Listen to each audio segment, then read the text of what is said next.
Hey, what's up, everybody? Welcome back to another new episode of Geeks from the Multiverse. We will be doing a 3-part episode on Star Trek. That's right. We are going boldly where no geeks have gone. Well, I guess a few geeks have gone there before.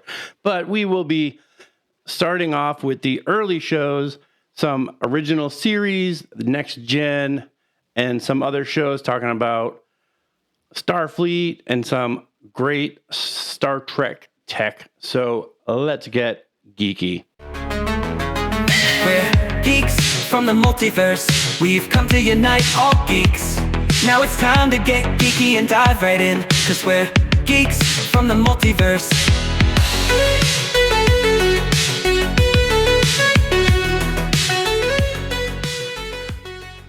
Hey, what's going on, everybody? Sorry. I think I got a little sidetracked there for a second.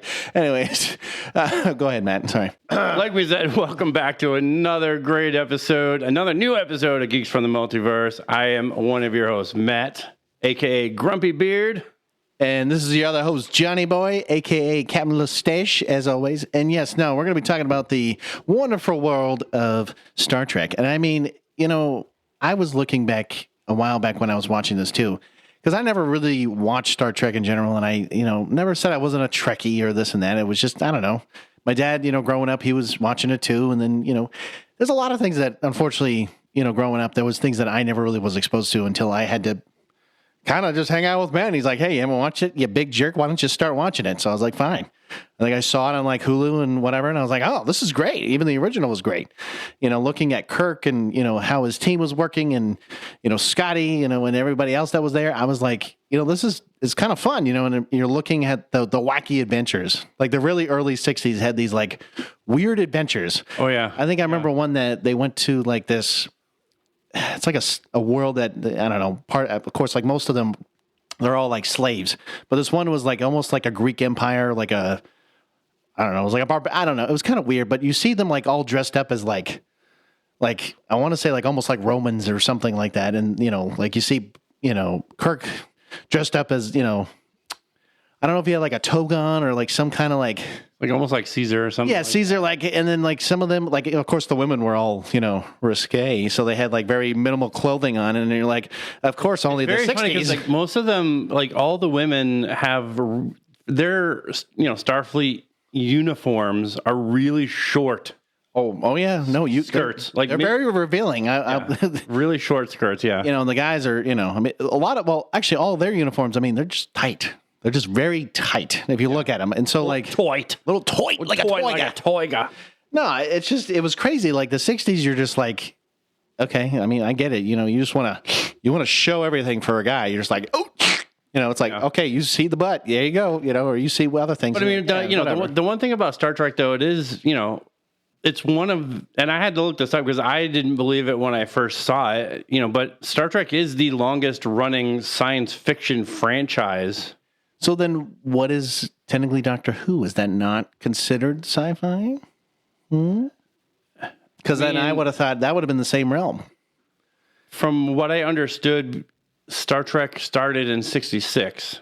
I don't know about Doctor Who when Doctor Who started, but from the research that I did, Star Trek right now has 49 seasons of television, 940 episodes altogether, and 14 total films. So, hold on. This started in 1963.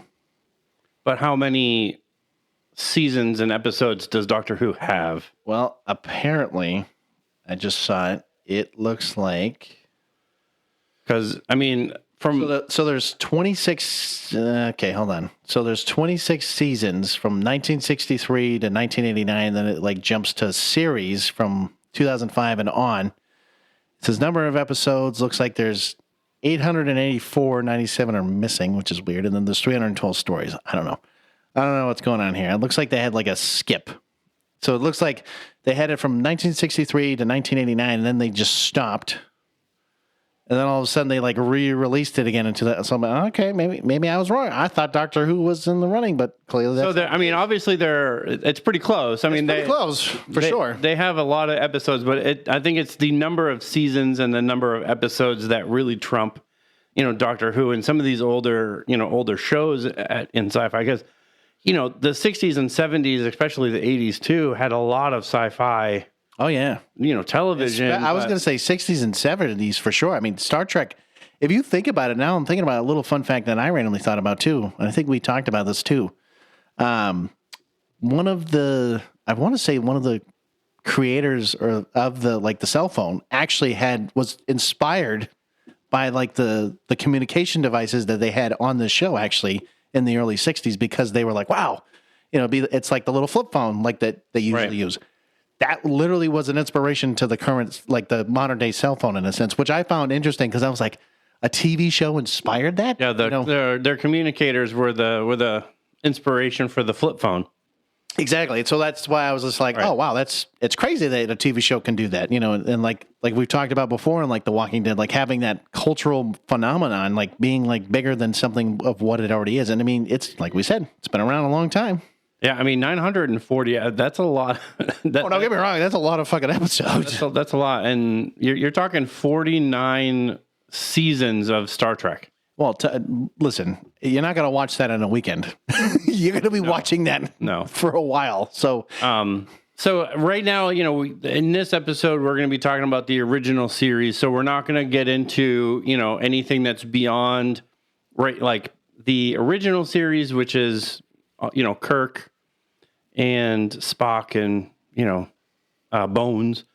The Next Generation, which is Picard and Deep Space Nine.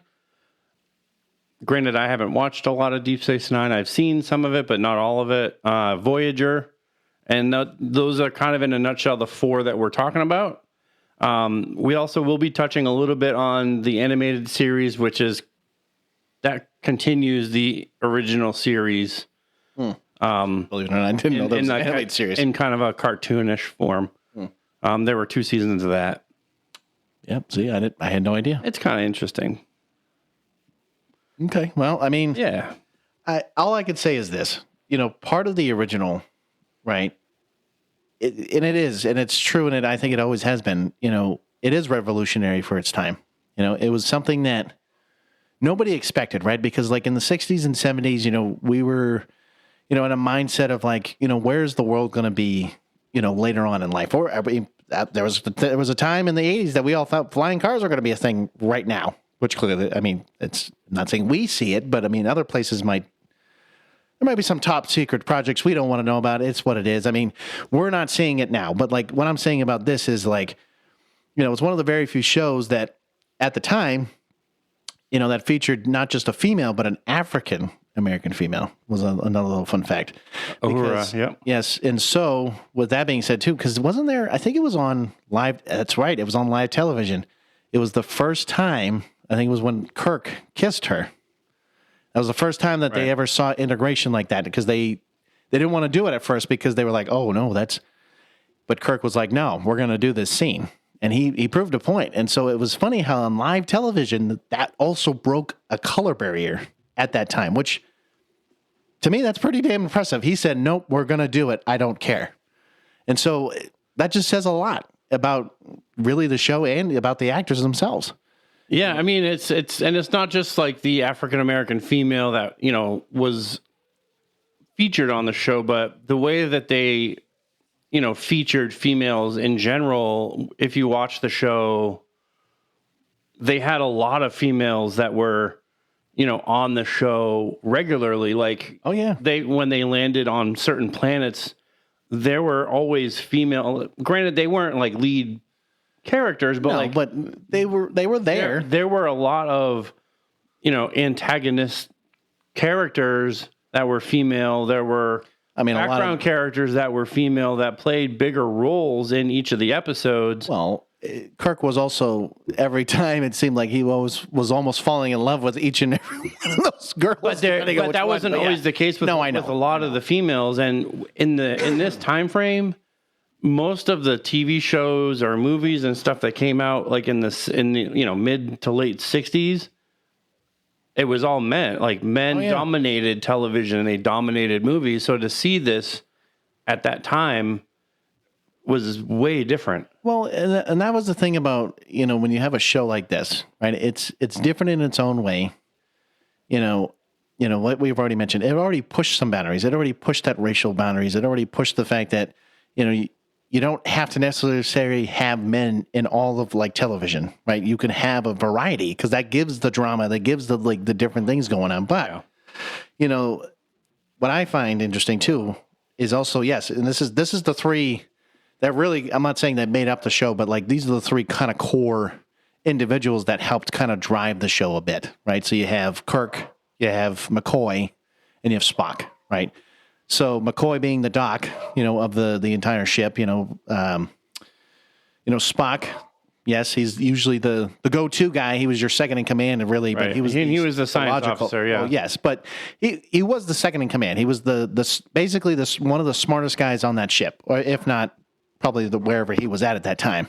Then you have Kirk, who he may not have always been smart, but he definitely, when you talk about charismatic and leading wise, oh yeah, he had that play. He was a pretty smart guy. I mean, and he was a charismatic leader, but there was sometimes that he wasn't that smart. Well, I mean, he made decisions based on, his intuition and how he felt in the moment, which was the emotional part. Yes. Whether they were right or wrong depends on, your point of view.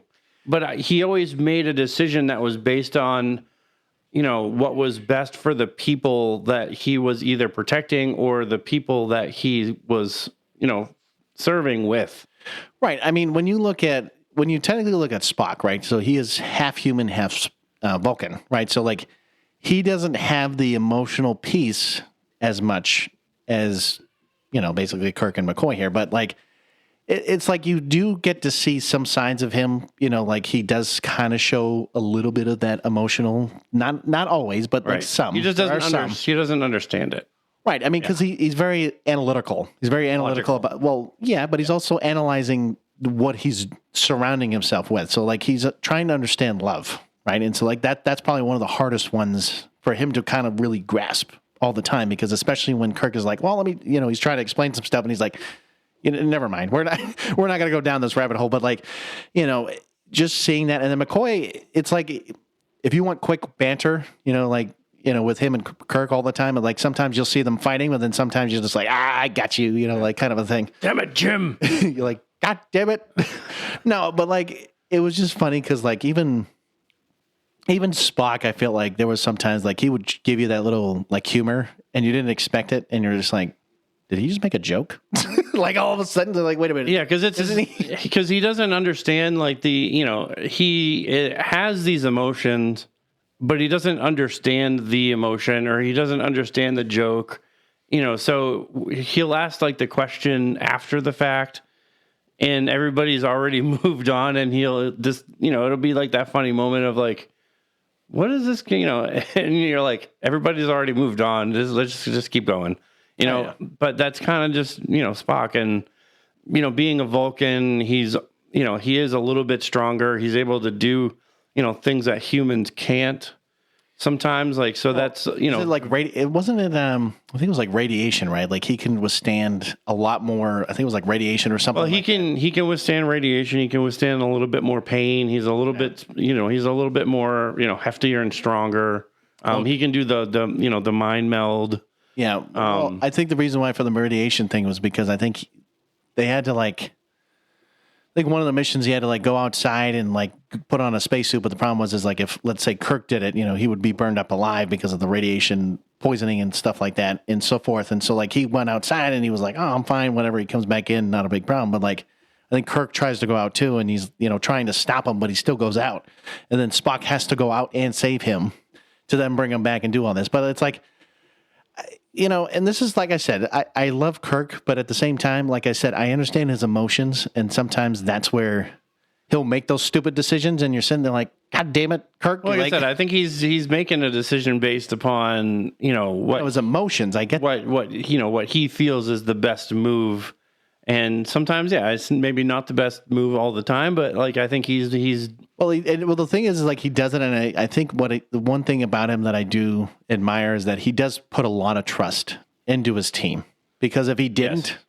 Then he never would have done half the decisions he ever made. And what I like about what I do love about him too is that he is like super passionate with trying to save people, and that's a lot of times what he's trying to do when he's trying to make those like decisions where you're like, why are you going out into a radiation field when clearly you shouldn't? And it's like, well, these people need to be saved. I don't care about my life when it comes to trying to save these people, No, I know what you mean. I mean, I guess it really just depends on how you look at it, right? Because, I mean, like I said, Kirk, as our overall character, I think he does a really good job of leading and, inspiring his team and doing all this. I mean, especially when it's like almost every other episode, he might either pick like Spock or McCoy, and then like sometimes he's like, but I'm just going to grab somebody random, like, like Scotty or somebody like that, and just brings them along, and you're just like, okay, I mean, if that's what you want to do, and then they hit. Yeah, I mean, it's definitely Spock, McCoy, and Scotty. I think those are really his three go-tos. I mean, there are three expertise when you pick the three of them. Like Spock is more of that science. So you're picking somebody who's more of that. You need somebody who's going to be analytical and logical. You need somebody who has that science brain. Well, he also might be brutally honest about it. You know what I mean? It's like that's where sometimes he needs that. And he is your second. So I'm not going to pick a doctor who I need to analyze stuff on a planet. No, but like medically speaking. I'm also not going to pick Spock if I know people are going to need medical help. Like I'm going to pick McCoy. Right. I'm also not going to pick Spock or McCoy if I know that somebody, the planet needs some kind of an engineer. Well, that's what I was saying. To fix something on a planet. Right. Like, I'm going to bring Scotty with me. You know what I mean? Right. So, well, and that's where I agree. Yeah. I agree. It depends on which way you want to look at it. So some of the tropes or phrases that we know, well, because of this series. I mean, so I can tell you two things that are definitely like prominent, right? So I'm doing one right now.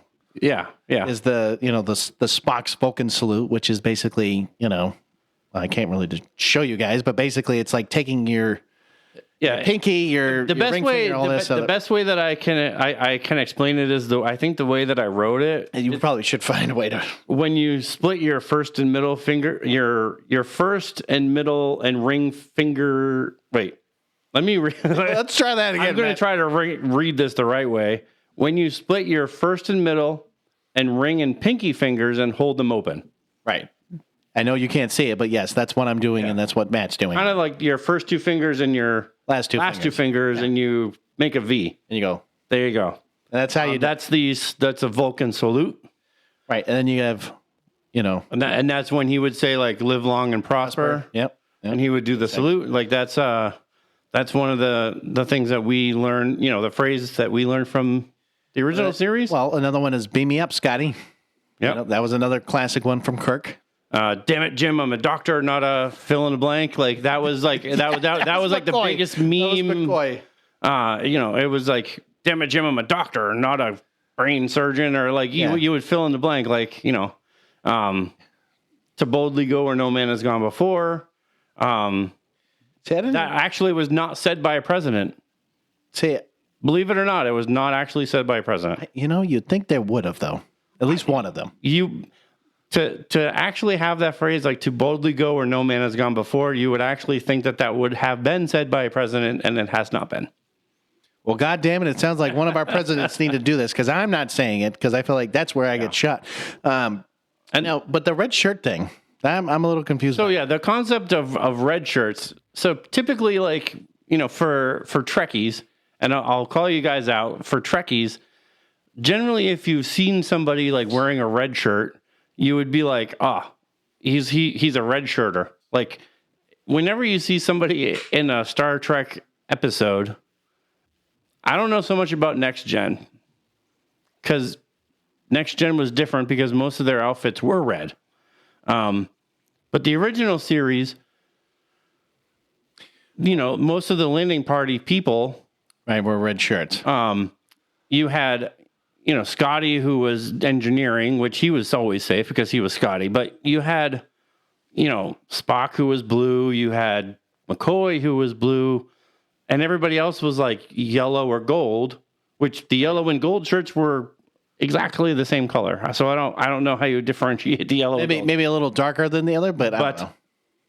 Security. This is where you get it, because security wore red. Just like engineering, but like those security people were just unknown actors. Nobody has ever seen them before.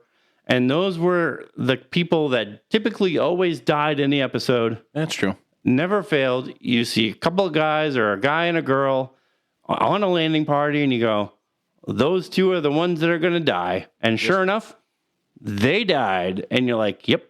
Those are the red shirters. And peace out. So that it just became a concept of like, you see somebody out in public and you're like, red shirter right there. See, I never heard of that before, to be honest. So yeah, it was this concept of like red shirts. It's just kind of a funny, tricky thing. Yeah. And then, so I've never watched the animated series. So clearly I don't have knowledge of I've only watched a little bit of it. I haven't seen it, but before we go to there, the original series ran from 66 to 69 and it had 3 seasons. See, well, hold on. So if you think about it, the only president, technically, depending on when JFK was shot, unfortunately, because you had Lyndon B. Johnson, and then I'm pretty sure you had Nixon was, I think, the next one. I don't know. Depending on that time frame, but yeah. When I was watching this, and I actually was watching the show today, and I was actually thinking this, I was thinking a couple things when I was watching this. One, you think 66 to 69, right? They had, when they were doing the show and, you're kind of like watching it with today's eyes. Oh, yeah. Right? They have no idea from 69 or whenever that episode was filmed, from 67, 68, whenever that episode was filmed, up until 2025 of whatever happened in history. That whole gap of time, they have no idea what happened, like what has occurred. Oh, yeah. Even though in this Star Trek, they're not in 2025. They're in like 2024, 25, like 23. Like they're in way beyond our future. You know what I mean? Like you mean like 24? They're not in 2025. They're in like 23, 25 or something. Like they're like way in the future. Like they've way beyond us. Yeah, it would be like a couple hundred years. Yeah. Yeah. Far. Yeah. So it's like when you're looking at this, it's like they have a really limited. They had a really limited view on history. True. And for what they were doing was very revolutionary from what they could see. Well, it's tough, though, if you think about it. I mean, you can't... I mean, nobody's going to know. I mean, nobody will ever know, like, what the next step is or, like, whatever, what you ever going to see in the history books and stuff like that. But no, I was just coming from a viewpoint of, like, it's kind of a shame for the original series. And I only come from this viewpoint of, like, to have like Kirk and Spock and Bones and these characters, to only have this original series be stuck in the 60s with so much of our history, to not have it. And I get it. Like, we don't need it redone. We don't need another, but you have to understand, like, William Shatner is the only person who has done Kirk. And you're like, well, no, no. I will repeat this. William Shatner is the only person who has done Kirk. You can say he was on Discovery. You can say he was done in movies. But Chris Pine was not Kirk. No, was he? He was a alternate version of Kirk. That's right. He was not the Kirk. Right. And the one on Discovery was barely Kirk. You know what I mean? Like you can barely say he was Kirk. See, like, so, and you can say like, you know, the other show that's on Paramount Prime, like, oh, he's on that show too. Guess what? He's still not Kirk. If you catch my drift, like, I get what you're saying. It's just William Shatner was Kirk. Like that character, he was Kirk, and unfortunately, like he's stuck in the '60s. Yeah, see, and that sucks. I mean, that really sucks. And we have this show, but we will only have this show.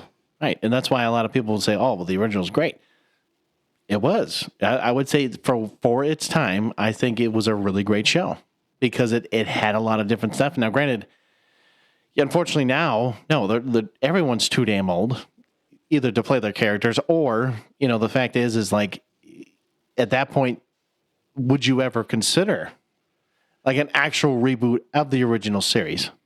If they did a reboot, they would have to keep it original. You know, like, how would you keep that original? They would have to keep it original to the blueprint of the show. Well, they could go back. Sure, they could do a modern take on these older episodes and do all that. But then again, you'd have to That's what I'm saying. But you'd have to find the right people to play these roles. And that's the hard part. The problem is now with today's society, what you'll have is Kirk is a womanizer who cares less about the people that he serves with, right? And then you have Spock who doesn't care anything about anybody. Or hold on. So wouldn't this be one of them is gay and someone else has to be... That's probably Spock. Or hold on. Well, you know what I'm saying, right? Because we talked about this where, you know, you say that... And Scotty's a drunk and, you know... but Lara's something else, you know. Yeah, I get. But you get where I'm going. Like, this is basically like what the movies were. Like, this is... You get to an extreme, like where we get to the situation where we're in right now, where you might as well just not. Or you find the right people to actually do it. That's the problem. And you can't find them anymore. But it's just a shame that we don't have, like, we had an opportunity. Well, we have many of opportunities. We had it, and I can only laugh at this because we had an opportunity to have a Kirk, and we had an opportunity to have a Picard, but yet we have squandered. We've squandered it in the atmosphere of geek culture by having Chris Pine play this like now it's the Kelvin, and we're gonna get to this in the third episode. Great, so we're gonna dive deep into this. Okay, good to know. It's not a Kirk that we know. It's the Kelvin timeline. Well, what the fuck is that? Well, not even that. This just reminds me of the damn X-Men timeline shit. That if we're gonna go down that route, that's gonna be a rough one. But yeah, like it's sad to me because Kirk is such a boss captain of the Enterprise, and we will only have this '60s version of Kirk.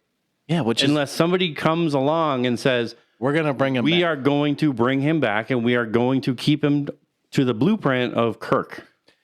Right. And like you watch those old episodes, and then if you need to expand it or whatever, then that's where you get creative with it and you get those ideas flowing. Granted, he doesn't need to talk like this. Every 2 seconds. Doesn't need to talk like William Shatner, and he doesn't need to act exactly the same way, but having that same personality and having the same way that he is, keeping the same blueprint. Well, why not talk like this every 2 seconds, man? Because why not? Right? Oh, I don't know.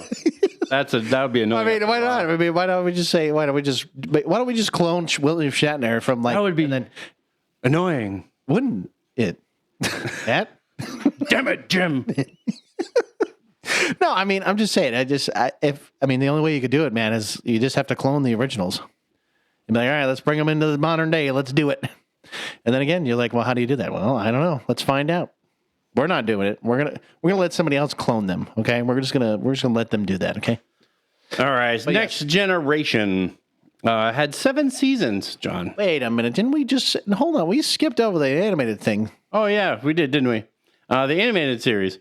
There you go. The animated series had 2 seasons, and it was 74 and 75. And apparently, after the 3rd season, the animated series continued their adventures. Yeah. Wonderful. From what I understand, I mean, I never watched it. Clearly, To be honest, but it was made more for what kids? It was made for, more for the younger generation, but it wasn't as popular. Obviously, it just didn't catch on as much as the regular live action. I mean, because if I'm not mistaken, because I think I saw like a little clip of it. I mean, it's literally drawn to look exactly like them. No, it is, and it's not like it's not cartoonish. Like, right. I mean, it is drawn, but it's drawn to look exactly like them, but in a realistic drawing, in a sense. Right. But and that's where I thought was weird, because why would you want to do that, especially in that time frame? I think it was because I don't know. I don't know why exactly they didn't do the show. Maybe it just got too expensive. Maybe they just couldn't do it. But I think doing an animated show was easier, budget wise. But it did continue their adventures with the Enterprise, but it only went for 2 seasons, and then they stopped. And obviously, roughly 10, 13 years after, roughly. Yeah. They did Next Generation. Well, see, and this is one I technically never watched per se, but like I know you got. I watched it here and there, but I never was a huge fan. Like I don't think it compares to the original series. So I just want to make sure I get this right. So you got Picard, I understand. There was a few other characters. I'm just going to describe them because I don't know the exact name. You had a version of like a Spock-like character. He was that very creamy, pasty. Well, that was Data. Data, okay. So you had Data, and then you had, who was the guy with the, kind of looked like Cyclops, but that, with a visor. Well, that's what I thought it would look. You know what I'm talking about? Cyclops. You know what I'm talking about? With the little, like, looked like a visor, but like in front of his face, and it was just like, all the like red little lights would. That was Geordi. Okay, see, this is why I'm saying I don't know all the characters' names, because I'm just describing what I remember. And then I think his second in command was like this guy, kind of like I don't know. He just had. I remember William him having Riker. a beard. He had a beard, right, or something like that? William Riker. Well, I'm glad you're telling me the names, because I'm just describing you from what I remember. So like I don't know if like so what. So Data was clearly like a Spock. Was Geordi like the engineer? So like Scotty? Well, I mean, the show was kind of different. So I mean, there wasn't really. I mean, like I said, I haven't watched it in quite a while, so I mean, I couldn't tell you who was in what position. I mean, I'm not that much of a Trekkie where I could tell you like, oh yeah, this is his position and this is like his rank and what, like what he did. Like, well, I don't know, man. I mean, I can tell you like, I want to say like William Riker was the number 2. Jean-Luc Picard was captain. Worf was kind of like the security. He was he was a Klingon. Okay, yep, then I know who you're talking about. But yeah, gotcha.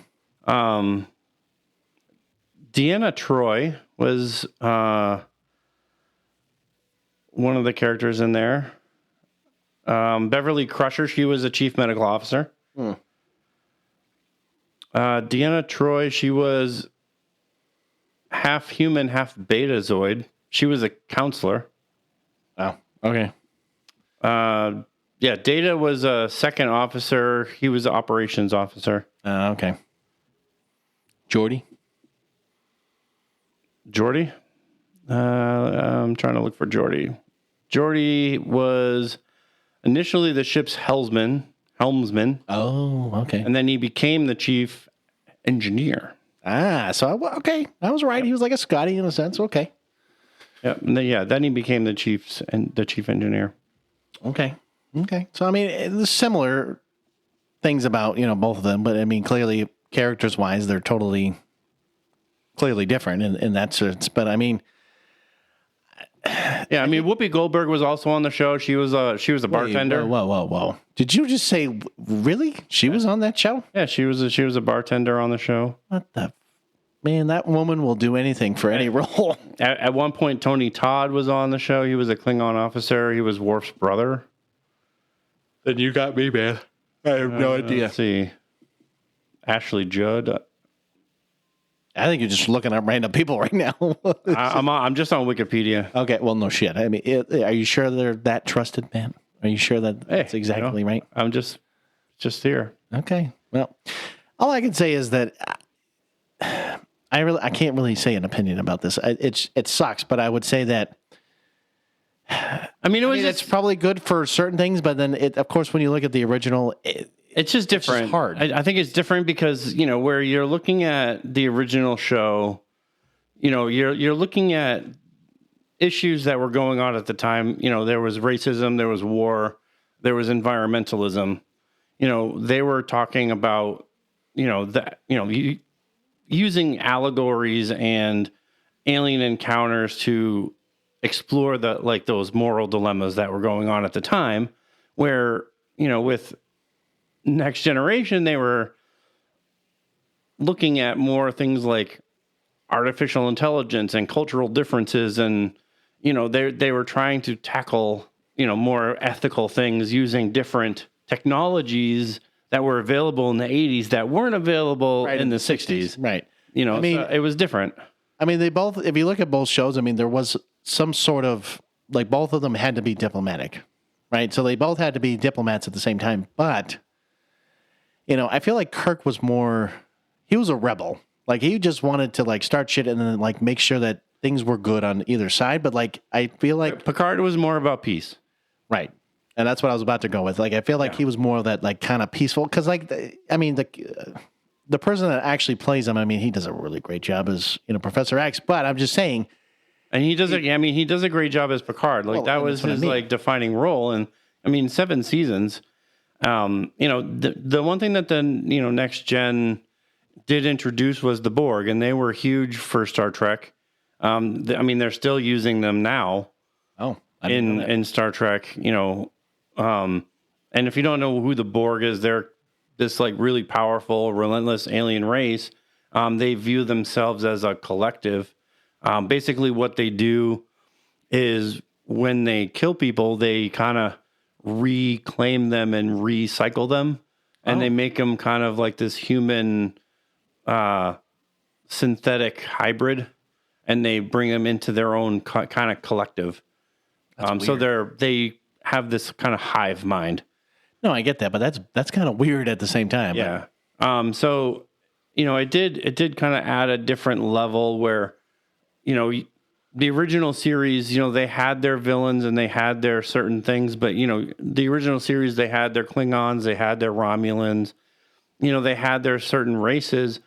But they didn't have something like the Borg where they were completely kind of this powerful alien race that was doing what they were doing. So I was going to say this. If you look at the 60s versus, this show so far, it seems like, in the 60s when they were doing it, it was they only had so many species at the time. I think that's what it was. They didn't really have a multicultural, or a vast, in this case, where you see it in Next Generation where, you were just describing so many things, and I'm just sitting there I didn't realize how many species you're talking about. Everybody looked looked human in the original series. You know what I mean? Or everything, right. Everything either was human or everything was like a weird globe or a robotic machinery piece of machinery or something. Where this was. You saw the physical differences, or you saw those differences. Yes. The Klingons in the original series, they were just black people with really, the eyebrow, they actually put makeup over their own eyebrows, and they gave them these really high pointy eyebrows that were really, really bushy. Hold on. They were really in the original series? Huh? I didn't realize the Klingons were in the original series as well. Yeah, they were.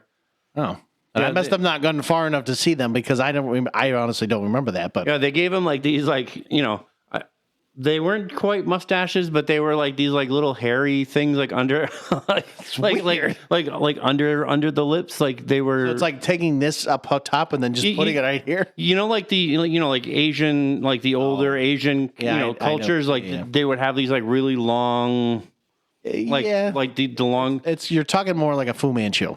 Well, no, it's not like the Fu Manchu, like like a biker, but it's just like the single strands of like hair, but they would be like really long.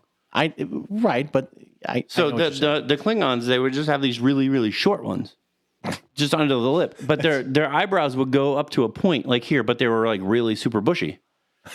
That's weird. Next gen, they did this whole makeup piece where like the forehead was like they had ridges and. It was defined. It was a little bit more. They were more defined, and the Romulans they had makeup and stuff.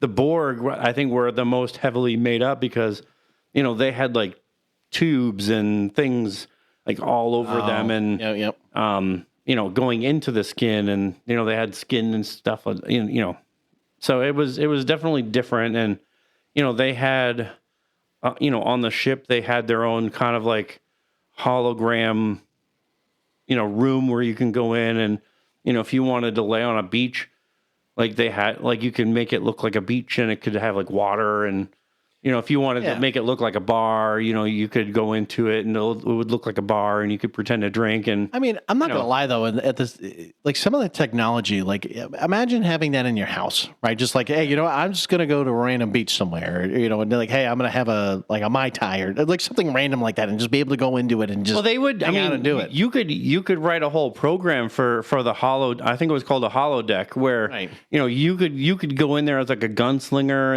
and have this whole like program where like somebody comes into the saloon and you have this whole like gunfight in there, and like you could write this whole program for the holodeck. Like you go in there and like you can go in there like every day and have this whole like story where people are like oh hey, and they know you as this person, and you could have this whole other life in this holodeck. I mean, it would be cool. Be able to try certainly would be cool to have like a whole room where you're like, hey, now you can be creative with it. I mean, that's amazing. Or at least just try different things. I mean, you could do all kinds of shit. But the problem is like the next two. Yeah. You and I don't have any knowledge in at least I don't have any knowledge in Deep Space or Voyager. Deep Space Nine, both of these, I mean, from Next Gen to Deep Space Nine to Voyager, all three of these shows had 7 seasons. I don't know if that's like by design or if they just were like, we're doing 7 seasons and that's it. So the question is though, is this with both Picard? No, none of Voyager and Deep Space Nine were not with Picard. So then they had 2 different captains. They were offsets. Okay, so who were the captains? So Deep Space Nine was a separate series from the Enterprise storyline. It was basically about a space station. It was considered one of the best Star Trek series outside of obviously like the original series and Next Generation. It had well developed characters, serialized storylines, explored deep political and themes, unique setting on space station that allowed for intricate conflicts and the surrounding factions. It had much darker storylines than what the regular, because the Enterprise was more about exploration and not about fighting and conflict. Even though it did happen, but they weren't about like killing and fighting. They were about exploration. No, that makes sense. So Deep Space Nine was a little bit different, where they can get a little bit darker. But yeah, I don't know particularly a whole lot about Deep Space Nine because I never really watched it, to be honest. Right. So I mean, whoever's out there, maybe you can enlighten us a little bit. Send us a comment, do some stuff. So yes, we've never said that we're geniuses or we know everything, because I guarantee you probably don't know a whole lot of the Voyager either. No, I do know. I do know. Some of the characters from Voyager, but I don't know. I don't know a whole lot about the show because I've never really watched it. But I do know a few of the characters. So that's why I said, guys, if you ever want to just let us know, inform us, maybe inform the audience, that would be great too. But go ahead, Matt. So I do know like a couple of characters that were from Voyager. 7 of 9. She was a former Borg drone. She became more popular in some of the newer shows, but she's from Voyager. Kate Mulgrew was Captain Janeway. She was one of the captains. Okay. But the USS Voyager is one of the... it's a separate series from, obviously, again, the Enterprise storyline. But it's about the USS Voyager returning home. And it's a kind of one of the unique stories because it's one of the other Starfleet ships. It was stranded far from home in the Delta Quadrant. And it's kind of forcing the crew to return home. And it's kind of that, like, the journey of them returning home.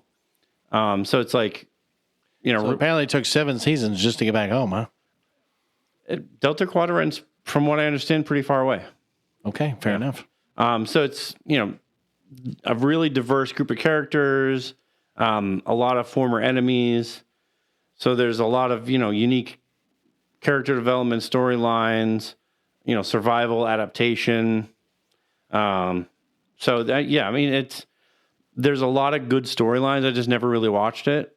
It just I think like once Next Gen was kind of like weird to me. I was like, yeah, Deep Space Nine and Voyager are just not that really interesting to me. And I was more of a Star Wars person than I was like Star Trek. Well, if you think about it, and that's kind of where we can kind of mention this too in a minute, but like that's where I feel like when you start to look at Star Wars and Star Trek and things like that, everyone's like, oh, well, this is better because of this, and and so on and so forth. But I'm like, Star Wars has its own, things that are good about it, and like technically Star Trek has its own unique things about it that, again, Star Trek in the original, it inspired literally the guy who created the flip phone, or really the cell phone, to do that. To be able to make that because of a communicator, right? Well, it's a different part. I mean, it's really a different part of science fiction because, I mean, when you're looking at Star Wars, Star Wars really is like your science fiction fantasy, right? It's fantasy. It is fantastic. It's wizardry. It's magical. It has like different aspects to it. When you're looking at Star Trek, there's a lot of tech, there's a lot of science, there's a lot of discovery. It's rooted in like hard science.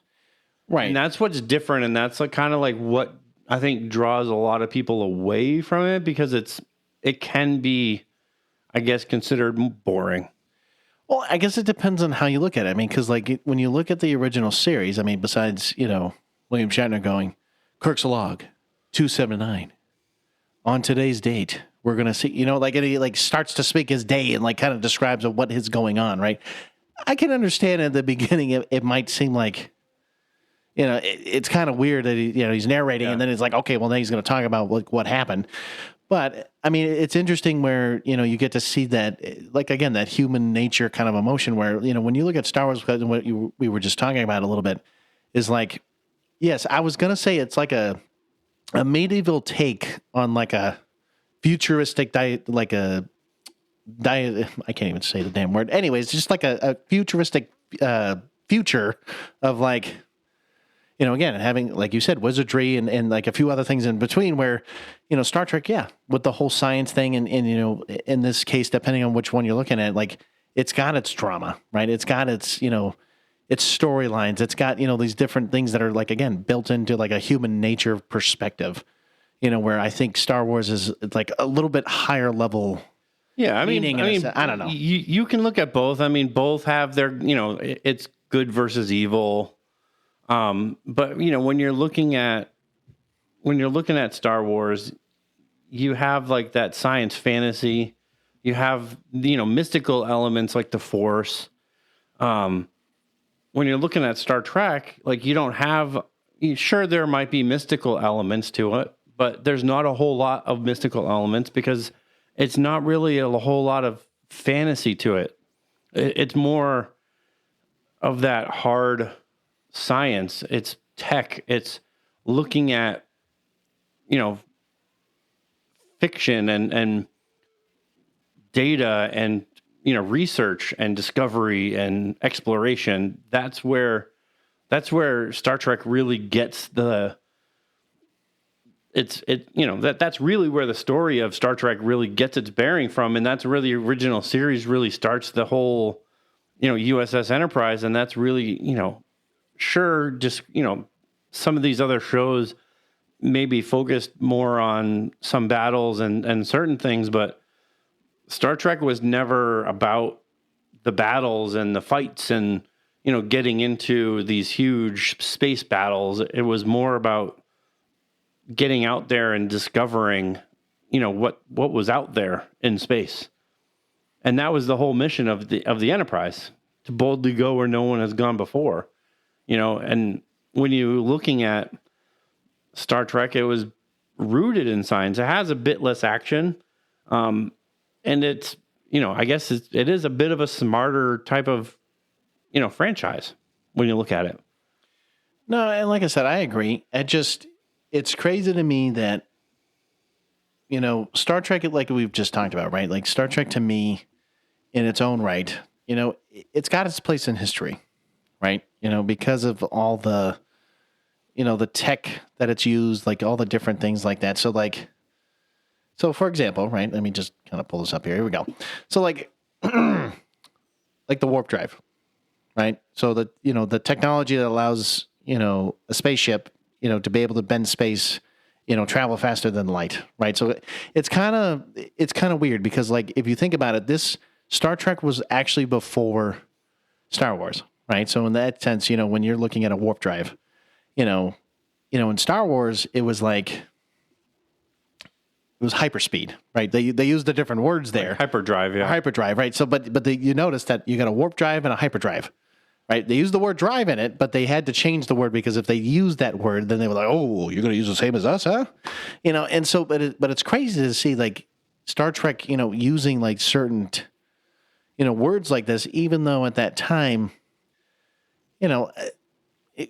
it's hard to really predict of, what it was going to look like or whatever it was going to do. The funny part is though, you can in Star Wars, the conversation about a warp drive might be like a 5-minute conversation, a 5-minute conversation and a 10-minute fix in a Star Wars movie. Right. In Star Trek, this could be a whole 35-minute episode.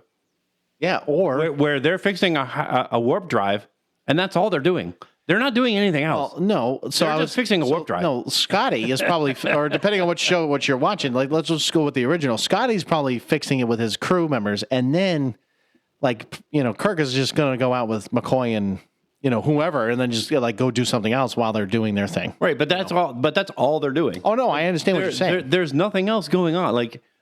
In Star Wars, at least if they're going after like they're trying to fix the warp drive, like you're getting a pod race, and like you're getting a pod race, you're getting a lightsaber duel, you're getting like all these other things mixed into.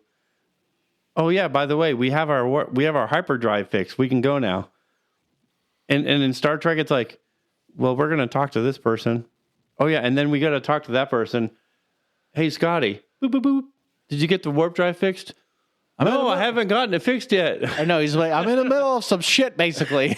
I kind of need some more time. And then 10 minutes later, after Kirk has talked to that person, and then maybe punched that guy, and then they got into a fight with this guy. Scotty, have you fixed the warp drive? No, Captain. It's like, we just spent half an hour doing this. Yep. Sure did. That's Star Trek. And then sometimes they had to like continue it or depending on what and that goes into the next episode. But but that's Star Trek, you know what I mean? Like that's Star Trek in a nutshell. Well, and then you got your transporter, right? So, a device that teleports people and objects by converting them into energy and then beaming them, to another location. So again, that whole phrase of "beam me up, Scotty," right? That's that. So he uses this little device. He clicks a button and then just like zoom, and it just kind of brings them back to the ship in this like what looks like a pod looking, I don't even know. It's like a class. It's hard to describe. You have to watch it. But, like that alone, I mean, imagine having that, Matt. I'm not going to lie. Imagine just pressing a button. I don't know if I like, would. I don't know if I would trust anything like that. I mean, now, see, and this is just me. I know we've talked about like superpowers in the past and stuff, but like, I always thought it was cool. If I really had a power, I feel like something like Spaceballs would happen. Like my body would be backwards, and I'd be like, oh, like your ass. Why am I looking at my own ass? Or your face is your ass, and your ass is your face, like kind of a deal. Why didn't anybody tell me my ass was this big? What the fuck? No, no. I think for me, like like teleportation was always kind of cool. I always thought it would be cool to like, be here 1 second and then like be able to go somewhere else for another second. Like imagine like going to Italy or something like that and just be like, boop, okay, yep, I'm going to grab some stuff. Okay, oop, and then come right back. And it only takes you 5 minutes. I mean, I can say that the transporters in Next Gen and some of the newer shows were better. Well, yes, clearly because of the technology. The original series, like they did have to call back to the Enterprise and be like, hey, Scotty, to beam up, because the transporter was only on the ship. Right. I mean, even though the transporter was always only on the ship, they could hit their badges, their Starfleet badges on their uniforms, right, and instantly kind of beam. It was it was also depending on what was going on, because a lot of times it seems like Kirk was losing his clothes. So he didn't have the opportunity to click it, or something was going on at that time where it wasn't. Well, Kirk never had that. He always had that. They always had to use their communicators to beam up. Oh, no. I know. Oh, you're talking about Picard. My bad. But Next Gen and some of the newer shows, like they could just hit it and and instantly just kind of. My bad. I thought we were still talking about the original. My bad. Then that makes sense. The phasers. These have upgraded, from the original series to Next Gen, even to the newer shows. But, phasers, the phased array emitters, they come in many sizes and styles. Most of the time, they were just using it to stun people. They weren't never really trying to kill them. I would say most of the time it was stunning. They often sometimes did. I mean, it depend. Even though it didn't really kill them, it just made them disappear. Zoom. And you're like, where'd you go?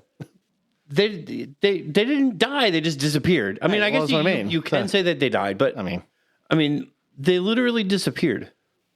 So yeah, but you can set it to stun or kill, and it would well, at that point, might as well just say they disintegrated and they don't exist anymore. So yeah, I mean, they literally didn't die. They just don't exist. Like you erased them. You were like, see ya. But yeah, phasers were cool. I mean, it's just kind of a cool thing. Like, they weren't in the original series. They weren't like a gun. They were kind of the same size as the communicators. They were just kind of like a remote control kind of looking thing. Next Gen, I think they were. Well, actually, they did have two different styles in the original series. What, for phasers you're talking about? Yeah, because they did have the gun styles. Okay. But they had these like smaller ones that were like little remotes. Okay. But I think in the Next Gen they had like different. They were a little bit smaller than the ones in the original series. Well, and then I find this one interesting. So what they call the pads, or the personal access display devices. These were never referred to as pads in any of the shows or films. No, I understand, but we're interesting. Well, I find it even more interesting that it says tablet computers that have been in use, since at least the 22nd century in the Star Trek universe. If that was the case, I mean, it's crazy that you're seeing it in a show, especially in, let's say, the 60s. I don't know if it was in the 60s. I don't remember seeing that in the original. It might have been in maybe the newer one, but I mean, you see them and they're carrying them around. Were they in the original? Yeah. Sometimes like they'll walk up to Kirk and he'll signs. Okay. He'll like sign something, or like he'll like, they'll walk up to him and like he'll like look at it, like basically like to like review something or whatever. But like it's crazy to look at and be like, wow, this. I mean, if you think about it, like now what I'm basically using right now, a tablet, and then in that sense. It's crazy to see that, they're using that in that time frame where they wouldn't have had this technology. Did you see in the 22nd century? I don't know. Yeah, I know. I saw that. I was like, wait a minute. So basically, wait a minute. Both you and I are dead at this point, and then the 22nd century. Yeah. But I don't know, Matt. I mean, and then this one I thought was interesting because there's a lot of TV shows that kind of do this, but like it's the hypo spray, like a medical device that injects medicine into the skin. So like, just imagine literally doing that, just like boom, and then you're instantly cured, and like nothing's wrong with you. Imagine what we could do with that. Oh, yeah, I remember one of the movies, and they were walking around a hospital because I think maybe was it Chekhov or Sulu? It was either Sulu or Chekhov. One of them was in the hospital. Yeah, and one of the doctors or nurses was walking around with a needle in her hand, and Bones was like he was walking down the hall. And this nurse was about to like inject somebody, and he was like, "What are you doing?" Like he's like, "Are you a mad woman? Like you're not gonna stick that thing into his skin. What are you doing?" Like because like they use the hypo spray, and like the hypo spray doesn't inject into the skin. It like pushes the basically the medication into the skin. Right. So you're saying it more like basically seeps into the skin at that point. Like it just kind of sprays it around the area and it's just like it literally like when he does it, it like literally just like it pushes it into the bloodstream. Oh. Okay. through the skin. Oh. Okay. All right. But it does like she like he was like you are a freaking barbarian. If you're going to stick that freaking needle into his skin, injecting him with whatever you're injecting him with, like, what the hell? Like, he was like, you're a freaking barbarian, lady. Like, what kind of medicine are you practicing? Well, think about it, man. Imagine having that nowadays. I mean, that'd be great. That and never having to worry about a needle like that ever again. Just, I think like he ended up kicking her out, and then he like pulled out his medical bag and he like injected this old lady with like. With whatever he had in the hypo spray and completely healed her.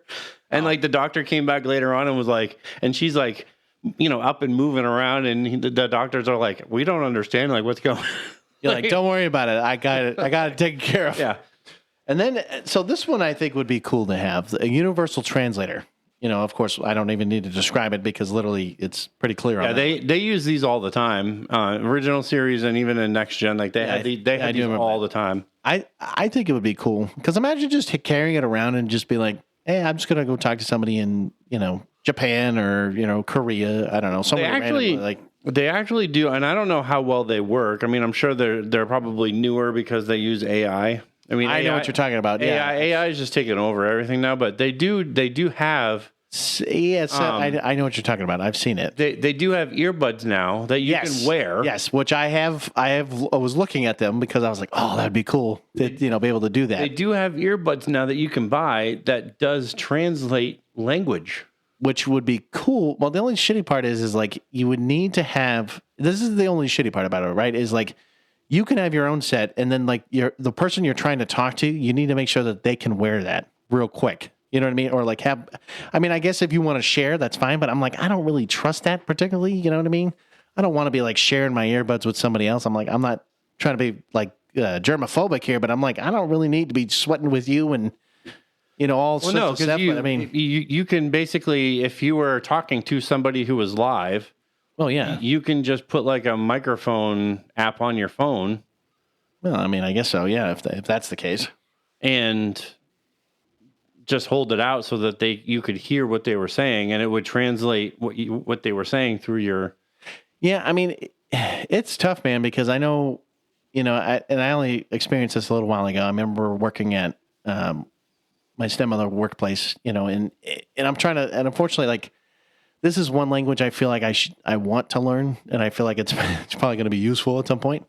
It's just like, again, learning Spanish, like literally, like talking to somebody in Spanish, like it's going to be a thing, man. We're going to get screwed when it comes to that because I feel like we're going to get screwed in that sense because there's going to be so many people that are going to speak in Spanish and we're going to be like, I don't know what the fuck you just said, but this is not good. So anyways, all I'm saying is I think it would be useful for sure. I mean, granted, yes, having earbuds like that, but, I mean, whether you have like a little device too to like, I don't know. You know what? It's a thing now. It doesn't matter. We're great. So tricorders. Tricorders were, I mean, I don't know about, some of the newer series, but. Well, I know. Well, this was more Kirk's thing. Yeah. But that one. Tricorder is a multifunctional handheld device that can perform environmental scans, data recording, and data analysis. Oh.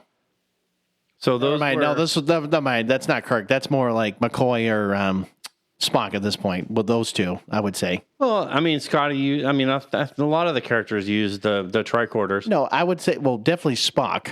Spock was definitely using it, but I was also going to say like... Well, so I mean, a lot of the episodes, like Scotty was using it. I mean, I've seen Sulu use them. Well, Chekhov was using them in the last episode I was just using. So, I mean, a lot of the characters did use, did use tricorders. It's not just like, one person used it the whole time. No, that's what I'm just saying. The more, like, those are the characters I usually saw more with those tricorders all the time. Right. But... and then this thing, communicators, right? I don't really have to describe that one, but like this is what I was just talking about with the flip phone kind of style, talking real quick. Again, nobody knew at that point in time that they were going to like, oh, wow, like this is going to be a way of the future, which literally became the way of the future when the guy who created the cell phone or the flip phone used this as inspiration to, modern day stuff. So it's crazy to see how a show that had little, basically limited knowledge in something like this, and no idea that this would actually become a thing because of something they created in the show, which I think is cool that they just did it. It's just interesting. Sorry guys if we're boring you, but whatever. That's just the way of the world here. Yeah, I mean, Next Gen changed from the actual kind of flip phone style to the Starfleet badge that was on their and then they would, on their chest, so they could just hit the badge and talk to them. They could talk, without having to have the communicator in their hands. I mean, it's kind of like, well, I don't even know what it would be like today. I mean, I guess just putting in earbuds, connecting it to your phone and be like, hey, what's up? How you doing?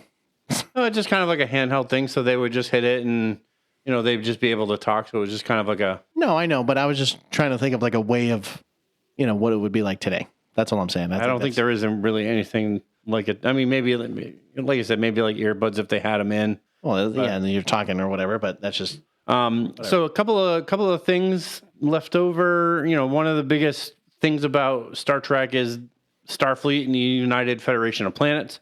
One of the things that Picard had said is that the United Federation of Planets had over 150 planets spread over 8,000 light years. That's a lot, man. Yeah, so that's quite a bit.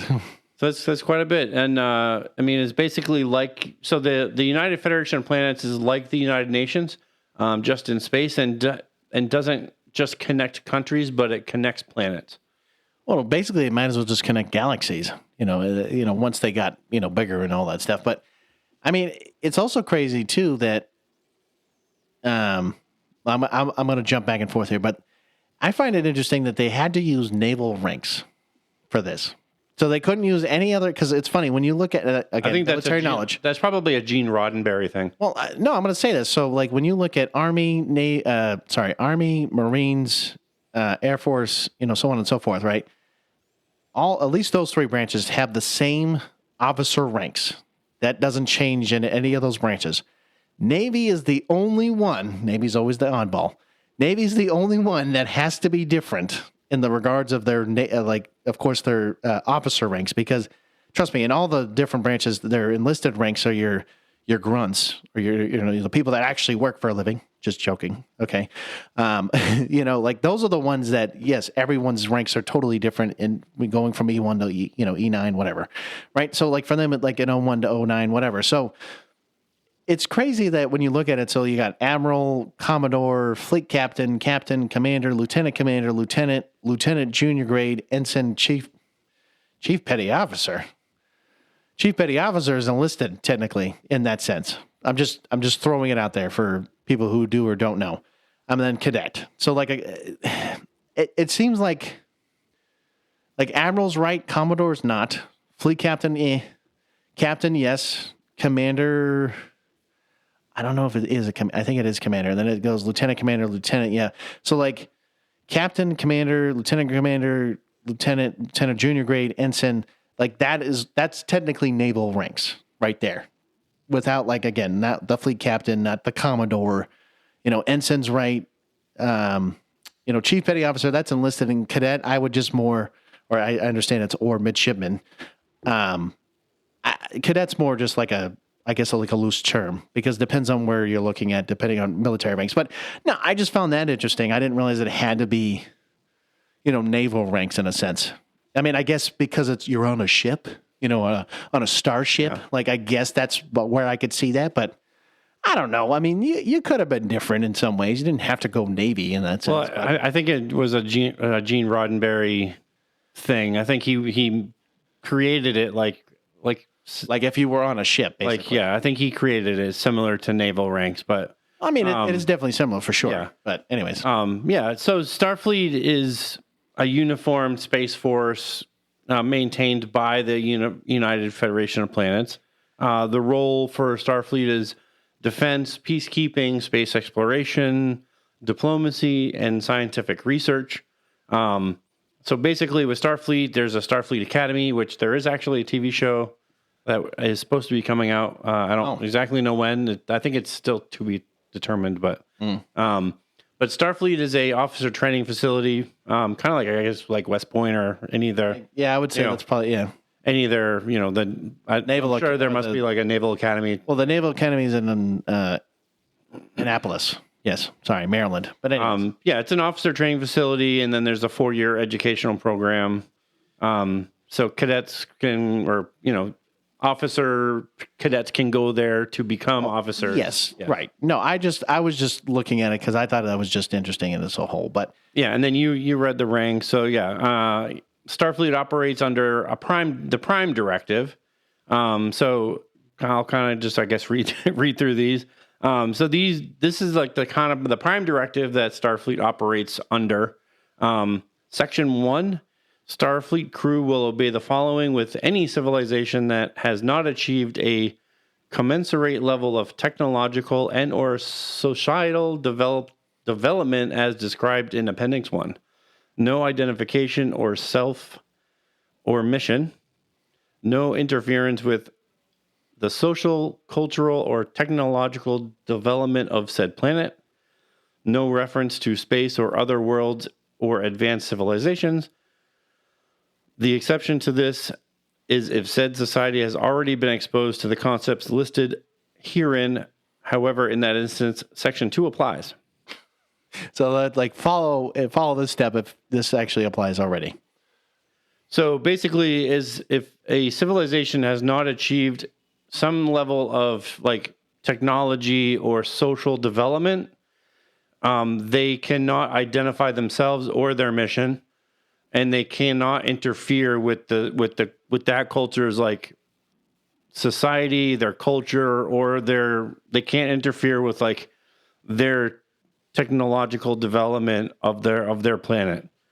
That's basically what that's saying. Oh no, I understand. It basically just says, hey, don't be stupid, and if you try to do anything else from this, we're gonna. So Section 2, if said species has achieved the commensurate level of technological and or societal development as described in Appendix 1, or has been exposed to the concepts listed in Section 1, no Starfleet crew person will engage with said society or species without first gathering extensive information on the specific traditions, laws, and culture of that species civilization. Then Starfleet crew will obey the following. If engaged with diplomatic relations with said culture, will stay within the confines of said culture's restrictions. No interference with the social development of said planet. So it's funny, the first one's talking about hey, if you start talking to them about certain things, then, well, let me rephrase this. You can't basically state anything about your mission, can't state anything about yourself, can't state anything about nothing, basically, at this point. Because if you try, then you're already screwing up this if I'll call it a regulation in a sense. If they were to show up right now, right here, right, they could not tell us what they're they doing. were Starfleet, or they came from a No, I know what you're saying, right? They came from a ship. They basically would have to say, no, we're humans. We're just like you. Yeah, right. And then like the second one saying you can somewhat describe certain things, but you can't do, that because you have to have a good amount of knowledge in the realm of culture, laws, and blah, blah, blah, blah, all the basically confines of that planet.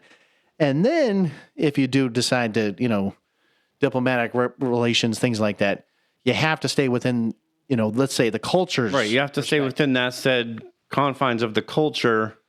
But you still cannot interfere with the social development of the planet.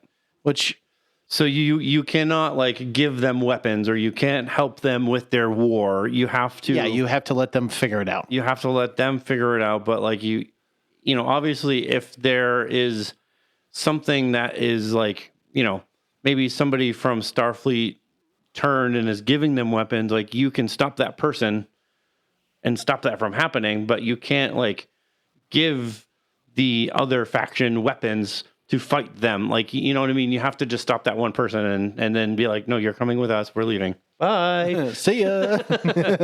Right. So like they can't interfere with the social development of the planet. And that's like the prime directive. So they can't basically interfere, and they can't just like start wars on planets and, be like, hey, we just decimated your planet. Sorry. Bye. No, I mean, so I think, this is I kind of like the ultimate conversation before we end this, the ultimate debate, really, if you talk about Star Trek when it comes to this, for leaders.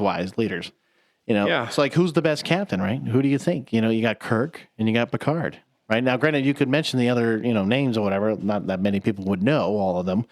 But yeah, I just feel like if you have the two main captains here, out of the two, who would you think, man? Who would you think would be the better captain? I mean, personally, I love and always been a James T. Kirk supporter. I think, he had leadership, he had charisma. A lot of what he did, I think, set the pace for future captains like Picard. Sure, you could say he broke the rules. A lot. Yeah, quite a bit. But he always had his crew, his ship, his close friends. He always put them first in his decision making. But it wasn't just like his crew and his ship and his close friends. Like he always put like the people that he was protecting, whether like it was a planet or even enemies. Like he always put everybody first beside himself. Yeah. The whole crew saw him as a really strong leader, a strong fighter.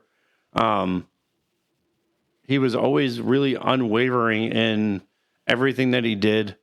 I mean, I think Picard is great too. I think he was a strong captain, and he had obviously technology was on his side.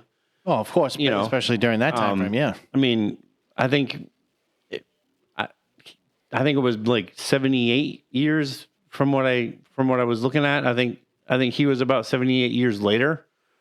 Kirk was on the Enterprise B, and Picard was on the Enterprise D. So just to put it in perspective. Yeah. Okay. So because they had to clearly make new ships and like new technology. Right. So, but I do say that Kirk set the pace. I think he set the standard. I think he set the standards, and I'm going to say Kirk. I think I'm going to have to agree with you, buddy. Because when you look at, that's why I said in the beginning, especially when you look at the OG show, there was, when I said that the one thing I loved about him was the fact that he would put trust into basically his friends and his crewmates and, so on and so forth. Basically everybody in the whole ship. Like he had a level of trust that he put into them, to make his decisions, to make what was going to happen. And, he did rely on his friends because, yes, he knew he had mistakes. He knew he had weaknesses. He had his faults, whatever. But he made it so that when you look at a captain, right, and even though he was rebellious and he didn't want to, sit there and say, well, I'm going to do it because I said so and I'm a dictator kind of. No, like he was never like that. He was like, hey, I'm going to make this decision because I'm hoping that this is the best decision I can make for the welfare of my people, the people that I'm, like we've said already, like the people I'm protecting, so on and so forth. Like literally everybody around him that was basically in his eyes, that was good, that was basically worth saving or worth protecting in a sense. So that's why I would agree, he was just one of those characters that defined that role of a leader and a captain and, like somebody you want to die with. Like that's that guy I want to be there with because he's going to lead me the right way. And even if he made that mistake, I will still be there with him because he's just that guy that will do it. Picard, in my opinion, and granted, I haven't, again, widely watched a lot of that show, but I think he was just like, he would be your good diplomat. Like he would be the one, like if you want to send to like make a peace treaty, send him. You know what I mean? Like if you wanted just peace, send his ass in, and just him. And he can talk to you all day, every day and just like get things going. I'm not saying that he couldn't have been like a great leader or this and that, but like he was I just think he's, again, like more of a diplomat. Not yeah, I mean, I don't do that. I don't doubt that he would, he wasn't a great leader or he wouldn't fight for, his crew because he was very connected to his crew. Right.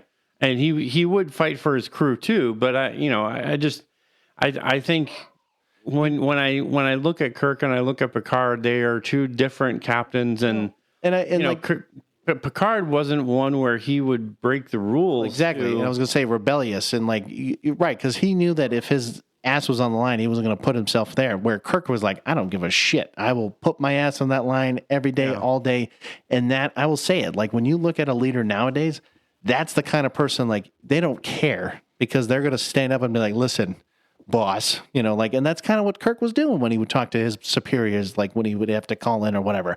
He would kind of tell them what it was. And like, this is the mission that we're doing. And even though, his ass was chewed quite a bit most of the time when you saw him on the show, he just put himself there and he said, you know what? I don't care.